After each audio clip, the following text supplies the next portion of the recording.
Hello, this is Jaron playing Oxygen Not Included. In the last few episodes, I have been working on a nuclear power plant with a research reactor being the center of that. Now my dupes are sending some enriched uranium inside that system.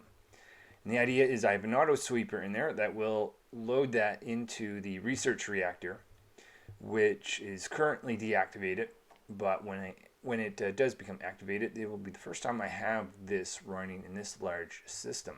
I've had a smaller one running that didn't have enough steam turbines on the other side of my base.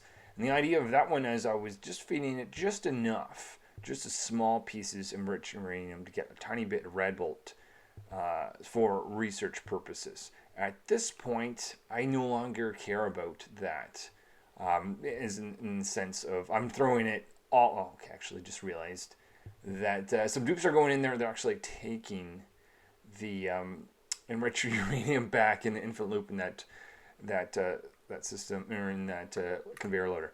So yeah, at this point, I don't intend the dupes to go inside here, but I do have this door and this little bit of liquid, so that's going to prevent hot steam from escaping, allowing my dupes to go in if they have to, but for the meantime, I want to lock them out such that I can dump all that enriched uranium, and I don't care how much there's going to be, that they can have all the amount, because I'm confident that I've got enough steam turbines to keep this system cool. Now, because I have all those steam turbines, you notice that I have some echo tuners. Just past one there on the left, there's another one on the far right of this system. And that is for the purpose of cooling these steam turbines. Now I'm bringing in a second. Unfortunately, I'm going to have to allow the dupes in, and we'll stop. We won't start this until it's completely done, because that conveyor loader, or sorry, not the conveyor loader, the auto sweeper doesn't have power. It doesn't have power because there's a shut-off switch that is disabled.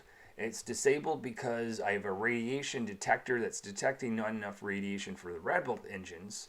Not engines, generators. And that's not the design I had intended. I did want to cut the power to the red bolt generators when the radiation level is not high, indicating that research reactor is not active. But I did not intend to have the power cut to the auto sweeper. Okay, slight thing. Easy fix. I'm going to have to allow dupes back in here. I suspect it may be possible that little bit of the water that I put on inside this may be drained out. I can live with that. I'll put that as a high priority, and I'll see where that gets to. Okay, so I have my electrical joint plate built. I didn't lose too much water. Just doing some checks here. I've got two doors that are going to open once this liquid turns to nuclear waste and gets high enough, but I'm just rerouting this button here. And the reason for this is there may be a time when I want one of my dupes to go inside here when the research reactor is running, when the red bolt generators are operating, and I'm trying to avoid the situation where my dupe will come in contact with a flying red bolt. At this location here, it'll hit their head if they're walking. Let's say they're going to do some maintenance over the right side of this system. So I'm going to actually just bring it up one, just so that if the dupes are running around in this zone, they'll be protected, or fly above their head instead of into their head, so they won't take damage. Just an extra safety thing, though I do intend to have this zone to be blocked from having dupes go into it as much as possible. But just as a tiny little bit of extra precaution, and since I had to make changes to the power connector to the auto sweeper anyways, I'm just changing the location of that button for that red bolt generator, putting that so that they're going to be hit. Now if they go past this point here, they will get hit on the head by the Aquatuner, but I can live with that. The first thing that's going to be consumed by the red bolts is the red bolt engine. And I had this reflector. This is going to take red bolts that were after that the engines are filled up, but I'm deciding that I'm going to instead change this a little bit. I'm going to put the interplanetary launcher here.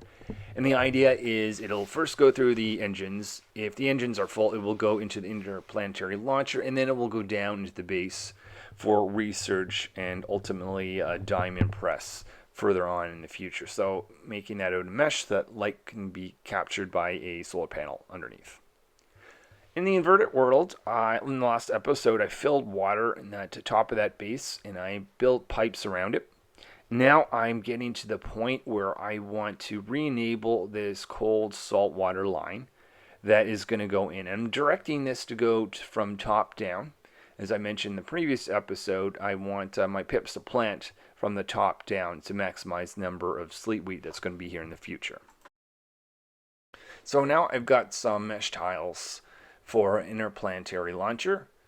I'm just about to put that in, just going to make sure that this lines up with the rad bolt. This is perfect. It's lined up with the input to the rad bolt engine, so the rad bolts don't need to be reflected to go into that point. I just need to, it's a little taller than I had remembered, so I just need to destroy a few of these ladders, and hopefully I'll be able to get it in at this location so I can send material to other asteroids.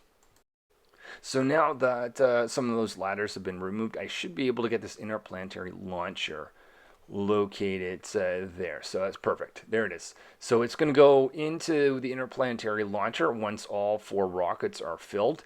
If it is, if both those things don't need any more rebels, I'm going to direct it to go into the base for some research while research is going on, and then some hitting some diamond presses to create diamond. So at this location is this is where rad bolts are going to be flying down into. I'm just putting a rad bolt joint plate here so that oxygen won't escape from the base when it's here, but rad bolts will be able to get through. And this ultimately will be going into the research station to the right, but to the left of this, I'm going to put, just wait, scientist needs some help to be dug out at this point. Let me put that high priority. So to the left of this is where I'm going to put some diamond presses so I can start the diamond creation process. So that ultimately when rad bolts run out of places to go, they'll at least go into the diamond press and not be wasted. This playthrough has been a little bit unusual just in the sense that I haven't checked the temperature that often because it's been quite cold. I've got 2 cold geysers, brine and salt polluted water slush. So I haven't had to worry about this, and I still really don't. The only thing I have cooling going on is the top of steam turbines and the electrolyzer, or at least the oxygen that comes out of that. So just checking now, and as time goes on, I'll be monitoring this because at some point I suspect I will need to do some sort of temperature management, but very little has been needed to the overall base other than specialized cases. So I now have a joint plate built for rad bolts that's going to allow the rad bolts to go into the base.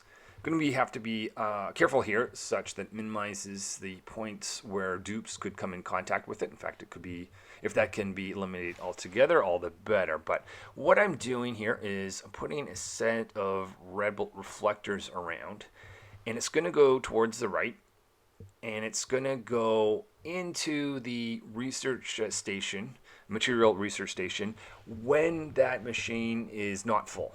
So if that machine is indicating that it's in need of rad bolts, it will disable the reflector that's going to send it into the diamond press. And when that machine is full, you're going to get a true out of the automation. And what that's going to do is that reflector will be active. It'll send it into the diamond press. So that's the logic that's happening here. Of course, I'm going to have an auto sweeper here that's with a bin, close to a bin that contains refined carbon. That's the input to the diamond press. And really nice thing about the diamond press is it's tall. In particular, the input to the rad bolts is 3 tiles high. That is above the heads of my dupes.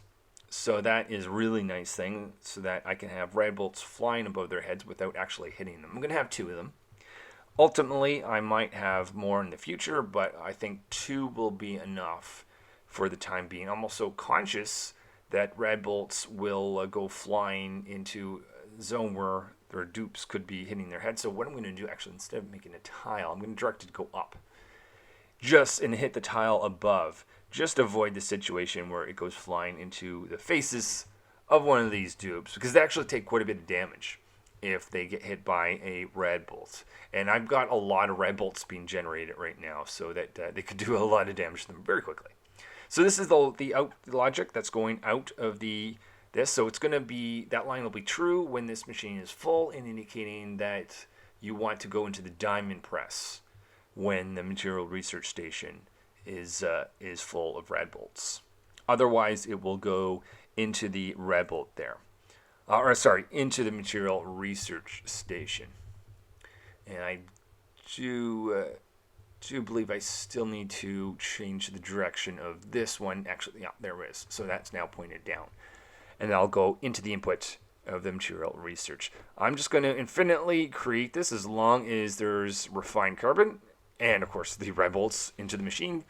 That will start the process of creating some diamond. Diamond is used, well, for amongst other things, but primarily used for mining in space, which at some point I'll be getting into the business of doing that.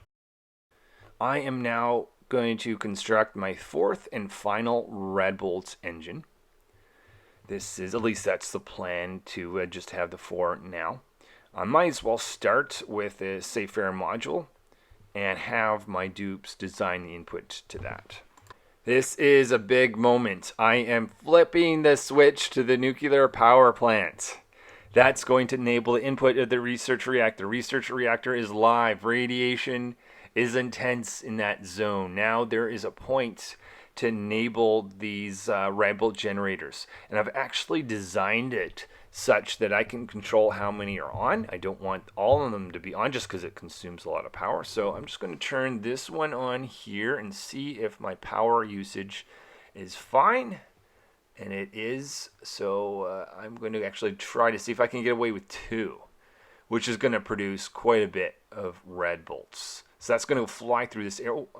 Yeah, the reflectors are good. That's going to start to go into that first engine on the left. When that one gets full, to the next one on the right, and so on. Intense amount of radiation here. I think what I'll do is I'm going to make this out of igneous rock. Igneous is better than granite anyways for blocking radiation. So when the dupes are going into the space with their ammo suits, there's no need of them really being exposed to that much radiation. I'm going to make 2 layers of tiles to protect them. So when they're out doing some sort of maintenance, they won't have to go or be exposed to so much radiation as those 2 dupes are experiencing right now. So you can see as those tiles go on, that cuts down the amount of radiation. And I will even add a second layer to cut that down even further, just to minimize the amount of them being sick inside the base and sending polluted water in places that everyone is going to get wet feet. So that, as well as just worrying about the fact that they're exposed to the radiation. All right, so that is probably something I should have thought before I turned on the research reactor, but oh well. A little bit of radiation exposed for a short time. The engineers, you can see they've taken on a bit of that sickness.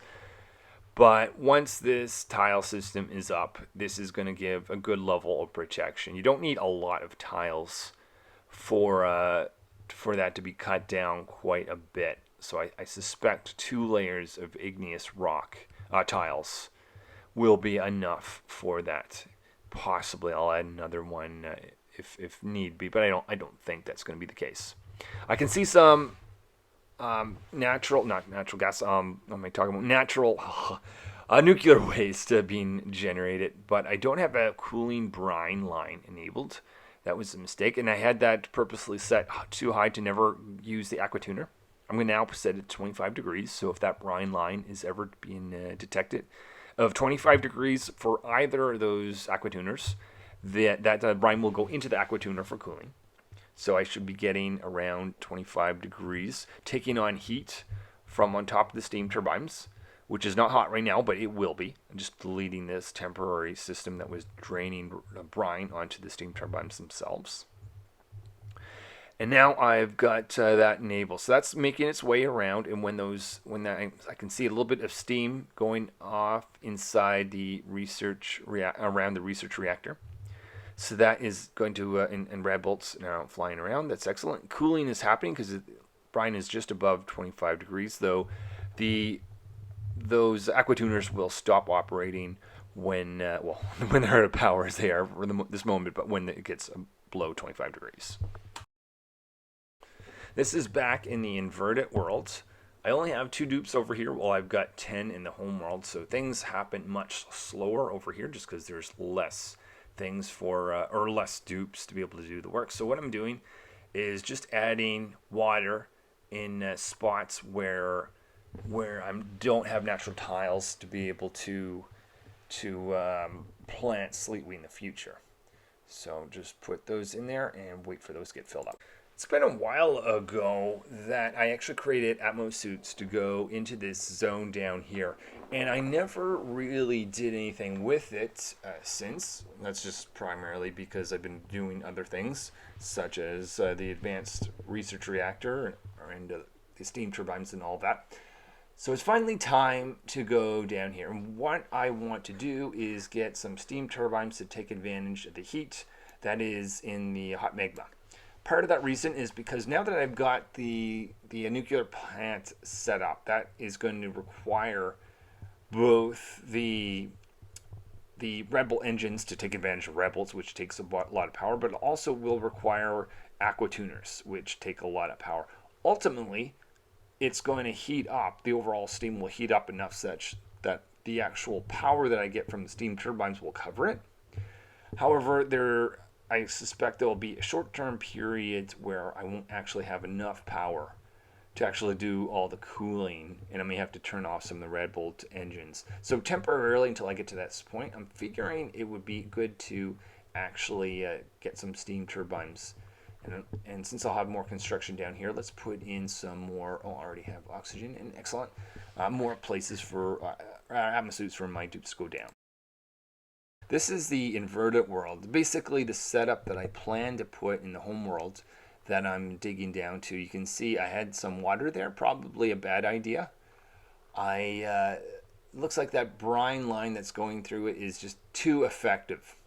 So what I'm doing here is, instead of putting water on top of the steam turbines, I'm going to put some brine on it.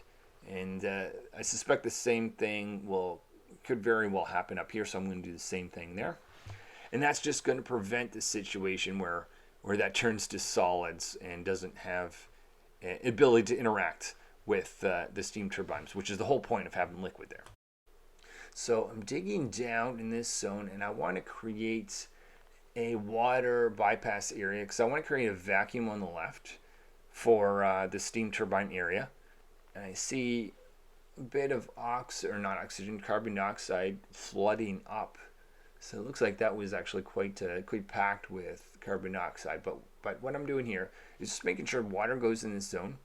I might actually have to push this up a little bit because that water may become uneven.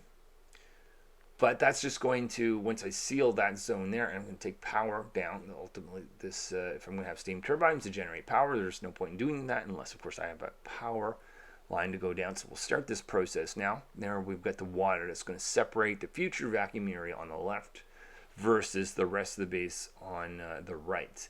And I have this spot over here accessible to the left is accessible to the base on the top. So I'm going to build a tile above. But before I do that, I notice I've got some water leaking above, and I don't want that to happen because water could be leaking on a really hot zone. So that is a situation I'm trying to avoid. Okay, so continuing this process here, just realizing that I want another tile to protect water from going in. But I'm also going to have a tile built at the top. That's just going to prevent the vacuum from being broken once I finally do get a vacuum in there. So because I want a vacuum, I'm going to have a pump built in here that's going to take out of this excess carbon dioxide. And I'll just send it out here just because I don't really don't need it to go much further than I just want to create a vacuum area where the pump is, and that is going to allow me to do the things that is going to be necessary to build steam turbines with an area that's below those steam turbines that has hot steam that steam is obviously going to be heated with a hot magma. Now that's temporary, as in the steam turbines the magma is eventually going to cool down. And then once it gets to about 125 degrees, it will no longer actually be functional. And at which point I'll probably destroy it. But the advantage of that, and this is much long term, but that will make 125 degree rock that I can dig into. I'm going to have to make sure my atmo suits are on if I have my dupes go in there. But it's going to give me the opportunity to build some more things. If I can cool it down beyond 125 degrees. It's possible I could put bedrooms, I could put entertainment rooms, that sort of thing, or perhaps it'll be industrial. Who knows? It's going to be, I'm predicting it'll at least be a cycle 1000 before I get to this point. This dupe here is just going nuts, doing some mopping. I suspect what's happening is this water flow on the right is kind of pushing down and it's causing the water on the left column there to go up. I suspect they could be there a very long time. I'm hoping this will go to some sort of equilibrium, but I don't think that's going to happen. I think the safest thing to do is just to go one more tile higher. Destroy the metal wiring or heavy wire that is there, and I'll create a tile at this location. Yeah, just give up. Go away. Go home. Go away. Just destroy that ladder as well, and then I will put a tile there and then mop up on the left side of this, and hopefully that will be enough to create and maintain a vacuum on the left side without water spilling over the side. It can be quite dangerous if you spill water, particularly if that water were to fall on hot abyssalite tiles. And that's something I'm going to have to be careful about, exactly where I build the steam turbines. But we'll have a look at that in a moment. So here is the steam turbines that is above this. So I just temporarily want to enable this line so it will start to let brine through. And realizing that's not making its way to the vent, because if it goes through the pipe bridge, it will go through that and not let it go through unless that one is locked up. So I'm just going to destroy that bridge until I get enough brine on top of that steam turbine. Just notice too that those dupes that are in there, the two dupes, don't have enough food. So I don't really care what it is, but let one of the dupes in the home world throw some food in there. I'll throw it in that ground. That conveyor loader is set to pump anything that it comes to contact with via the sweeper, so that food will arrive here. So now I'm bringing brine to this location, and that is I'm going to aim for about 75 kilograms on top of that steam turbine before I turn that off, at which point I'll be satisfied with the amount of material that is above the steam turbine. You don't want it to be too low, because that it would take on the temperature too quickly, and it could actually get above 800 degrees easily if it's very little. Or you certainly don't want it to be too high, such that it actually floods the steam turbines itself. 75, I find, is a good number to stay away from the both extremes that you want to avoid for that. So here I am, just watching these steam turbines be filled up with water around them until I get roughly 75 degrees or so. So now there, it's making its way to that liquid vent. All right, so I'll just disable them by just changing some of the logic in the temperature gauge to get it to turn off when necessary. So at this point, I'm satisfied with the amount of liquid. I've just changed the temperature setting, so it's going to be false. Destroy that vent, rebuild the bridge over here. Going to do the exact same thing. And then I've got my liquid brine on top of both these steam turbines. I've got some spare brine inside these two liquid reservoirs. I'm going to actually connect them now, because once I start having this go through the actual main base with all the various different ice blocks I want to create, that I'm going to need more. So it might as well just tap into that now, since I'm up here making some changes to this area. And at this point, once this change is made, I'll just change the temperature here to something that I'm comfortable with, such that the cold brine will go through the brine that's in the in the above the steam turbines when it gets to that certain temperature. 25 degrees could be a good value. How much carbon dioxide was in that little pocket I dug into? I was not expecting this. This is nuts. I was thinking 5, maybe 10. I didn't even bother looking at it. I assume it was a low amount of carbon dioxide. No, that is an excessive amount of carbon dioxide. That was in that tiny little pocket of space. I had no idea it was pressurized to that extreme. Oh my God. Um, wow. Okay. So I'm first of all glad that this was at the bottom of my base. I can see the pump there is now detecting that there's no oxygen, therefore it's full force pumping this stuff out. That may still take a while.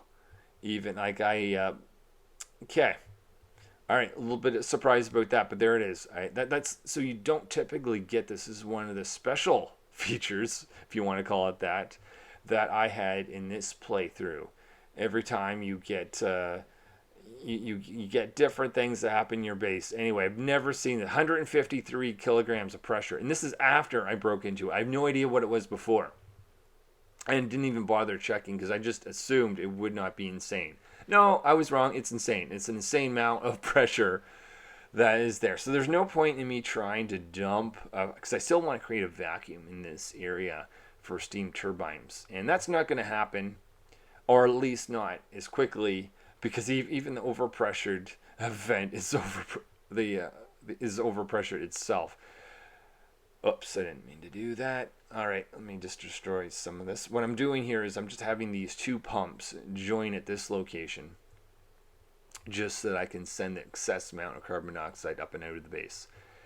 If I had known about that in the past, I would have been careful about making a sort of a water dip down area to go into, and taking advantage of that for filling my carbon dioxide engines, because I was relying on carbon dioxide engine for space travel earlier. No longer so. I'm on to Red Bull engine, so carbon dioxide is just going to be leaked and wasted into space. Whatever, don't really care. But it would have been nice to know I had that all along when I was waiting for some carbon dioxide to fill up some rockets. Okay, whatever. I just noticed some brine is too cold when it's going into that desalinator, so hopefully that's not going to happen too often. So I actually got rid of more than 90% of my pips, and the few that I had have repopulated. I did that partially because I'm relying on an alternate source of food and slowing down my game a little bit by having too many, so just maintaining them for that purpose. Up here in my nuclear power plant, it looks like I'm getting lots of power. This is looking quite healthy. A lot of heat, and I see every steam turbine being engaged except for the ones on the far right and left at the top. They're not full. They're not at full capacity each, but they've got a decent amount of power. Enough I'm expecting to run the turbines, or the two generators plus the steam, or the two aqua tuners when they're running. They don't run 100% of the time. Temperature of 27 inside the brine line for the first one, and output of the second one should also be checking that what it is, and output of that one is exactly 25. Perfect. So it's maintaining its 25 degree temperature. I'd be concerned if after the second one it wasn't enough to be able to maintain that 25 degrees, and it kept creeping up higher and higher until it gets above 100, where things go wrong. But that doesn't look like it's the case at the moment. Things are going to get hotter though, so I'll have to watch this as time goes on. That system does not take long to fill up some rockets. I can see 3 rockets are being constructed. This is the 4th rocket that is now starting to be filled with red bolts. And I'm just going through the same process that I have done with all the other rockets, lining this with as much tile or much piping as I can as a way of storing a little bit of oxygen and a good amount of water, so that when the dupes are traveling, they're not entirely relying on algae. Algae, especially for longer missions, will be the majority of where the oxygen comes from. But for the first part of the mission, why not just store some oxygen that actually comes from the base? So that's what this is about. And then the water is actually going to, for most missions, especially if it's just a mining mission where they're off to get some material and bring it back, they won't need a method of replenishing water. There'll be enough water in the pipes for the purpose of running a carbon skimmer and a latrine for either one or two dupes. So just connecting the output there on the far right side where the polluted water is going to go out, leak into space. The rest of the pipes is all about the storage of water so that I can visit as many tiles as I can around the rocket before it goes to the inside of the carbon skimmer and the latrine. So just sort of mapping all that out to maximize it. If I'm off by one or two tiles, I don't necessarily care. Anytime I've done space missions in the past, I've never run out of water, as long as it's not an extended type of mission. As I mentioned, a mining mission. Oh, actually, maybe in this case, maybe I'll cancel that because that's just too many tiles not to take advantage of. So why don't I change that? And that means that tile there doesn't do anything. Whatever, I can live with that. There'll be certainly enough water for mining missions going forward. Now I'll do it here, and it's going to split in two different directions. On the left, that's the carbon skimmer. On the up direction, that is going to be the future lavatory. So the same design for this for the 4 different rockets that I'm going to have on my world.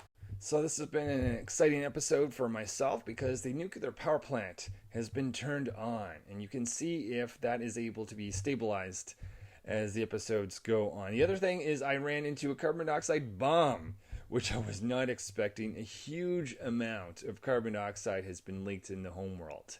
How am I going to deal with that? You'll see next episode. Like, subscribe, and see you then.